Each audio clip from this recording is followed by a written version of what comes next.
اللہ ہی اللہ کیا کرو، دکھ نہ کسی کو دیا کرو، جو دنیا کا مالک ہے نام اسی کا لیا کرو۔ السلام علیکم ورحمۃ اللہ وبرکاتہ۔ ناظرین استقبال ہے، سواگت ہے آپ کا viral news live studio Jalgaon Maharashtra India میں آپ کا میزبان مفتی محمد ہارون ندوی۔ آئیے انٹرنیشنل ٹاپ 5 نیوز، دنیا کی 5 بڑی خاص اہم خبروں پر نظر ڈالتے ہیں۔ لیکن سب سے پہلے میں اپیل کروں گا کہ جو ساتھی نئے ہیں اور ابھی تک اس بے باک سچے چینل سے جڑے نہیں ہیں، اگر آپ چاہتے ہو کہ آپ کو ملک بھارت کی اور پوری دنیا کی صحیح اور سچی خبریں دیکھنے اور سننے کو ملیں تو پھر آپ اس چینل سے جڑ جائیے، سبسکرائب کر لیجئے ہمارے اس چینل کو، بیل آئیکن گھنٹی کے بٹن کو بھی دبا دیجئے تاکہ ہماری ہر ویڈیو ہر خبر آپ کو آپ کے موبائل پر مل سکے۔ اور ہاں ناظرین، ہم ہر روز ایک اپیل کرتے ہیں کہ پلیز یہ ایک پرائیویٹ چینل ہے اور چینل چلانے کے لیے پوری ایک ٹیم کام کرتی ہے، بڑا روپیہ پیسہ خرچ ہوتا ہے۔ اگر آپ چاہتے ہو کہ ایسے چینل جو ظلم اور ظالموں کے خلاف بے باک انداز میں بول رہے ہیں،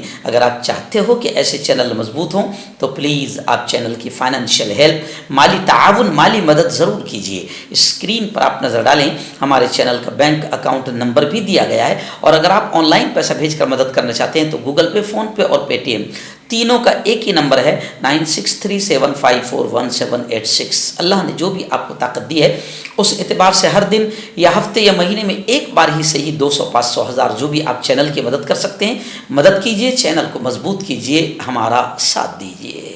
آئیے ناظرین، پہلی بڑی خبر پڑوسی ملک بنگلہ دیش کے حالات کو لے کر آ رہی ہے۔ جی ہاں، آپ جانتے ہیں کہ آج سے 2 دن پہلے بنگلہ دیش میں چیف جسٹس اور ججز کو مستعفی ہونے کے لیے 24 گھنٹے کا الٹیمیٹم دے دیا گیا تھا، اور اب خبریں آ رہی ہے کہ باقاعدہ بنگلہ دیش کے تقریباً یوں سمجھیے کہ 5 ججز نے استعفیٰ دے دیا ہے۔ بنگلہ دیش سپریم کورٹ کے مزید 5 ججوں نے بھی استعفیٰ دے دیا ہے۔ وہیں پر شیخ حسینہ بنگلہ دیش کی مفرور فرار وزیر اعظم کے بیٹے کا یہ بیان سامنے آیا ہے کہ حسینہ واجد نے دلی فرار ہونے سے پہلے استعفیٰ نہیں دیا۔ یہ حسینہ کے بیٹے کا یہ بیان سامنے آیا ہے، اور خبریں یہ بھی آ رہی ہے شیخ حسینہ نے سنسنی خیز الزام لگایا ہے، اور یوں سمجھیے کہ بنگلہ دیش سے فرار ہونے کے بعد پہلی مرتبہ یہ بیان دیا ہے۔ شیخ حسینہ نے کہا کہ سینٹ مارٹن جزیرہ، سینٹ مارٹن جو جزیرہ ہے وہ نہیں دینے پر امریکہ نے بنگلہ دیش میں حکومت کا تختہ پلٹ کروایا۔ یعنی شیخ حسینہ نے امریکہ پر الزام لگایا ہے کہ چور امریکہ جو لوگوں کی اچھی خاصی زمینوں پر قبضہ کرتا ہے، اس نے سینٹ مارٹن جزیرہ مانگا تھا جو نہیں دیا گیا۔ اس پر امریکہ نے بنگلہ دیش میں شرارتی شیطانی حرکتیں کی اور حکومت کا تختہ پلٹ کروایا۔ انہوں نے کہا کہ عوامی لیگ حکومت کا تختہ پلٹ کروانے کے پیچھے امریکہ کا ہاتھ ہے۔ اس کی وجہ بتاتے ہوئے انہوں نے کہا کہ امریکہ ایئر بیس قائم کرنے کے لیے سینٹ مارٹن جزیرہ مانگ رہا تھا، یہ جزیرہ انہیں نہیں سونپنے کی وجہ سے اقتدار سے بے دخل ہونا پڑا۔ اگر یہ جزیرہ امریکہ کو مل جاتا تو وہ خلیج بنگال میں اپنا تسلط قائم کرنے میں کامیاب ہو جاتا۔ اور پھر شیخ حسینہ نے کہا کہ میں نے استعفیٰ دے دیا، کیوں دیا؟ تاکہ مجھے لاشوں کا جلوس نہیں دیکھنا پڑے۔ یعنی امریکہ پر سیدھا الزام لگاتے ہوئے شیخ حسینہ نے کہا کہ امریکہ پھر وہاں پر کھیل کھیلتا، شیطانی کھیل کھیلتا اور لاشوں کا جلوس وہاں پر نکلتا، اور جنازے اور لاشیں سڑکوں پر پڑی نظر آتی، جو میں دیکھنا پسند نہیں کرتی ہوں۔ ناظرین، دوسری بڑی خبر اس وقت میری نگاہوں کے سامنے ہے کہ التابعین اسکول، یہ غزہ سے یہ خبر آ رہی ہے، یوں سمجھیے کہ التابعین اسکول پر وحشیانہ بمباری کی گئی، اور غزہ میں اسرائیلی مظالم کے خلاف اسرائیل کی راجدھانی تل ابیب سمیت دنیا بھر میں اب مظاہرے کیے جا رہے ہیں، آندولن ہو رہے ہیں۔ فرانس کی راجدھانی پیرس میں فلسطینی پرچم اٹھائے مظاہرین نے اسرائیل کے بائیکاٹ کا مطالبہ کیا۔ ادھر سویڈن میں بھی فلسطین کی حمایت میں، فلسطین کے سپورٹ میں ریلی نکالی گئی۔ شرکاء نے فلسطین کی حمایت اور سمرتھن میں زوردار انداز میں نعرے لگائے۔ لندن میں بھی ساحل سمندر پر فلسطینی پرچم تھامے بڑی تعداد میں لوگوں نے غزہ میں اب تک شہید ہونے والوں کو یاد کیا۔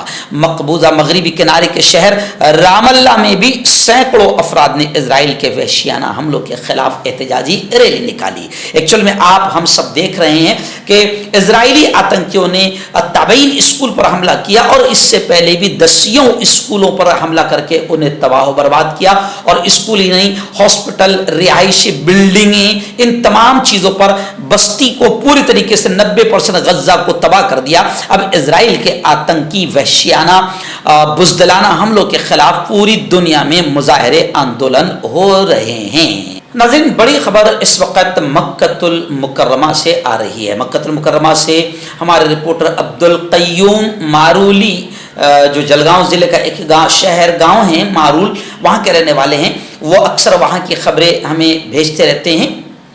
اور ایسی بھساول کی بھی ہمارے ایک دوست ہے، وہ بھی وہاں کے حالات بتاتے رہتے ہیں۔ وہاں سے خبر آ رہی ہے کہ اس سال جب حج کا موسم تھا تو حج کے موسم میں بڑی گرمی تھی اور بڑی شدید گرمی تھی، بلکہ 50 اور 51 بھی کراس کر گیا تھا ٹیمپریچر۔ اس موقع پر وہاں سے خبر آ رہی ہے کہ ایک پاکستانی حج معاون جو وہاں پر ڈیوٹی انجام دے رہا تھا، 32 سال کا پاکستانی آصف بشیر، اس سال وہاں پر ڈیوٹی انجام دے رہا تھا، تو جون کی ایک دوپہر مکۃ المکرمہ میں جب یہ کام کر رہے تھے تو انہوں نے کئی حاجیوں کو بے ہوش ہوتے اور زمین پر گرتے ہوئے دیکھا، اور انہوں نے خبریں آ رہی ہے کہ درجن بھر سے زیادہ اور زیادہ تر ہندوستانی حاجیوں کی جانیں بچائیں۔ انہوں نے 17 بے ہوش عازمین کو بچایا، کندھوں پر اٹھا کر انہیں ہاسپٹل پہنچایا۔ بشیر اپنی 5 رکنی ٹیم کے ساتھ حجاج کو ابتدائی طبی امداد فراہم کرنے کے لیے پہنچے، جن میں سے زیادہ تر ہندوستانی تھے، اور 26 افراد کو انہوں نے اپنی پیٹھ پر اٹھا کر اسپتال منتقل کیا۔ سعودی وزیر سیاحت فہد بن عبد الرحمان نے کہا ہے کہ اس سال حج کے دوران ہلاک ہونے والے افراد میں 83% غیر مجاز عازمین تھے، جنہوں نے مناسک حج کی ادائیگی کے لیے بڑھتے ہوئے درجہ حرارت میں پیدل طویل فاصلہ حج کا طے کیا۔ سعودی حکام نے غیر مجاز زائرین کے خلاف کریک ڈاؤن کرتے ہوئے دسیوں ہزار افراد کو بے دخل کیا، لیکن کئی حجاج، جن میں زیادہ تر مصری تھے، مکہ مکرمہ اور اس کے ارد گرد مقدس مقامات تک پہنچنے میں کامیاب ہو گئے، جن میں سے بعض پیدل چل کر پہنچے۔ یعنی ان کا یہ بھی کہنا ہے کہ عام طور سے جو لوگ بغیر ویزا اور بغیر اجازت کے وہاں پیدل سفر کر کے کسی طریقے سے اندر پہنچے، ان کی تعداد مرنے والوں میں زیادہ تھی، لیکن ایک پاکستانی خادم نے، حج معاون نے، یعنی وہاں پر جو نوکری کرتے ہیں اور ان کو یہ ذمہ داری دی گئی تھی، انہوں نے بڑے پیمانے پر ہندوستانی حاجیوں کو کاندھے پر اٹھا کر ہاسپٹل پہنچایا۔ یہ ایک اچھی خبر ہے ہمارے ہندوستان میں مسلمانوں اور پاکستان کے نام سے نفرت پھیلانے والے آتنکوادیوں کے لیے، نفرت پھیلانے والے چنٹوں کے منہ پر یہ ایک تماچا ہے۔ ویسے بھی پیرس اولمپکس میں بھی باقاعدہ ارشد ندیم کی ماں نے ہمارے نیرج چوپڑا کو جب بیٹا کہا، اور ارشد ندیم نے نیرج چوپڑا کو، اور نیرج چوپڑا نے ارشد ندیم کو جب گلے لگایا اور محبتوں کا اظہار کیا، تو ہمارے ملک میں رہنے والے نفرتی اور آتنکی چنٹوؤں کے لیے یہ ایک بہت بڑا جوتا ہے۔